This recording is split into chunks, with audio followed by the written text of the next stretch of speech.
Feliz cumpleaños, doctor. Bienvenido al primer día de su muerte. Así comienza el anónimo que recibe Frederick Starks, psicoanalista con una larga experiencia y una vida tranquila. Starks tendrá que emplear toda su astucia y rapidez para en 15 días averiguar quién es el autor de esta amenazadora misiva que promete hacerle la existencia imposible. De no conseguir su objetivo, deberá elegir entre suicidarse o ser testigo de cómo, uno tras otro, sus familiares y conocidos mueren por obra de un asesino. Un psicópata, decidido a llevar hasta el fin su sed de venganza. Dando un inesperado giro a la relación entre médico y paciente, John Katzenbach nos ofrece una novela en la tradición del mejor suspense psicológico. Antes de empezar, quiero aclarar que estoy comprando una colección de los libros de Katzenbach, creo que se pronuncia así, que está saliendo actualmente en mi país, a un precio muy razonable por cierto. Mi idea es, a medida que los vaya leyendo, subir opiniones de los mismos al canal, por los que si le interesa el autor o el género, thriller psicológico. Los invito a que se suscriban o que pasen de vez en cuando por el canal para ver las últimas novedades. Ahora sí, empecemos con el libro de hoy. El psicoanalista es una novela escrita por John Katzenbach, publicada en el año 2002. El thriller psicológico es la novela más exitosa del autor. La historia comienza cuando el psicoanalista Frederick Starks, un viudo rutinario y monótono, transita normalmente el día de su cumpleaños número 53, un día antes, por cierto, de iniciar sus vacaciones de verano. Al finalizar aquel día, recibe una carta anónima en su despacho anunciándole que se acercaba el día de su muerte. En la carta, firmada por alguien que se hace llamar Rumpelstiltskin, parece que este libro y este autor me van a complicar un poco el tema de la pronunciación. El autor de la carta le informa al doctor que él era una persona perteneciente a su pasado, alguien a quien le arruinó la vida en busca de venganza, agregando además una pequeña poesía a modo de pista. En la carta se describía que Frederick tendría los 15 días siguientes para descubrir quién era en verdad Rumpelstiltskin, con nombre y apellido, o de lo contrario debería llevar a cabo su suicidio. De no adivinar la identidad de Rumpelstiltskin y de rehusarse a terminar con su propia vida, el autor de la carta elegiría a algún familiar del doctor asegurando que lo destruiría, ya sea económicamente, matándolo o acabando con él o ella psicológicamente. Junto a estos datos se encontraba un listado con la información de más de 50 familiares del analista, que oscilaban entre los 6 meses de edad hasta personas de edad avanzada, alegando que él ya se había puesto en contacto con uno de ellos para que confirme que la situación era en serio. Luego de ponerse en contacto con sus familiares, con quienes no hablaba desde hacía años, Ricky, como se hace llamar el psicoanalista, constata que la amenaza era de verdad, cuando descubre que a la hija de su sobrino, quien cumplía años el mismo día que él, le dejaron un regalo junto con una fuerte amenaza. Además, se agregaba en aquella carta que el analista podría hacerle 3 preguntas para adivinar de quién se trataba, con la condición de que puedan responderse con sí o con no, y que deberían ser publicadas en un diario muy conocido de la ciudad. Al día siguiente de recibir la carta, Ricky, aún un poco incrédulo frente a la situación, espera en su consultorio a Zimmerman, un paciente suyo muy puntual,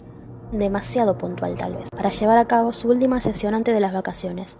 Pero cuando suena el timbre, anunciando la llegada de aquel, el analista se sorprende al encontrar en la puerta a una mujer rubia de ojos verdes, quien informa que Zimmerman no asistirá más a sus sesiones, ya que había decidido abandonarlas cuando se encontraron en una estación de tren. Esta mujer, quien la aclara, trabaja para Rumpelstiltskin, o el señor R, como ella misma lo nombra, se hará llamar Virgil, y se describirá a sí misma como la responsable de guiar al doctor hasta el infierno.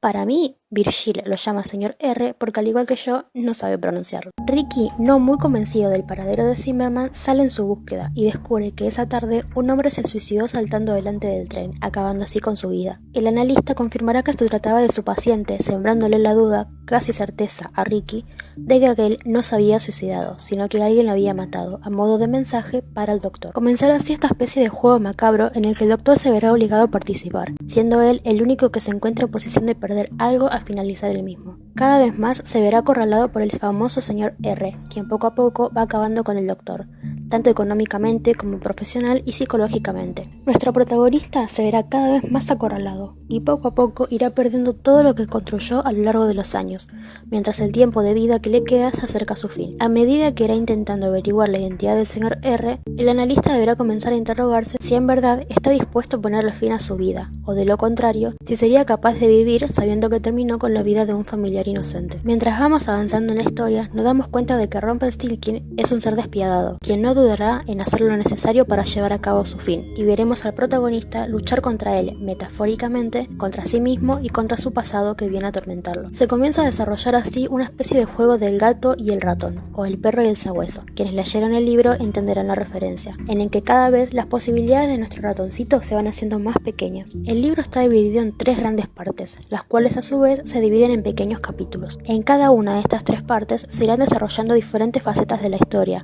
produciéndose giros giros completamente inesperados, y como que no quiero dar spoiler, prefiero no entrar en detalles en cuanto a la historia en sí. Llegó el momento de mi opinión. La forma de narrar del autor me parece muy clara, lo que resulta en una fácil lectura. La historia sabe atraparte desde un comienzo, con todo el enigma que se presenta con cada situación, con cada uno de los personajes que van apareciendo. Los personajes me gustaron mucho, y podía imaginármelos con total claridad. Si tuviera que elegir un personaje favorito, creo que me quedaría con Virgil. Si bien pertenece al bando de los malos, se muestra con una personalidad muy llamativa y personalmente disfruté mucho cada una de sus apariciones. En cuanto al desarrollo de la trama, la verdad es que no me imaginaba para nada ese final. No tanto en cuanto a la revelación de la identidad de Rumpelstiltskin, pues aunque no tengamos nombre, sabemos de quién se trata desde los primeros capítulos del libro, sino que me sorprendí por quién resulta ser el cerebro de la operación, por decirlo de alguna manera, que quienes leyeron el libro deben saber a quién me refiero, y a quienes no lo leyeron los invito a descubrirlo. Al mismo tiempo, jamás hubiera imaginado que el tranquilo y rutinario Dr. Stark terminaría de la forma en la que termina. Si tuviera que criticar algo, y esta es opinión mía, sería el final.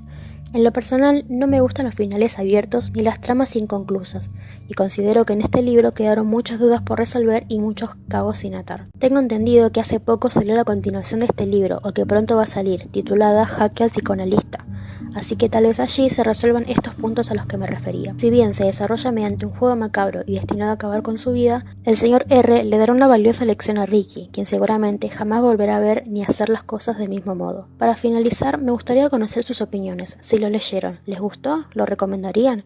Y si no lo leyeron, ¿les gustaría hacerlo? Si les gustó el video, no se olviden de darle a like, y ahora sí, y sin mucho más que decir, me despido de todos ustedes y nos vemos en la próxima.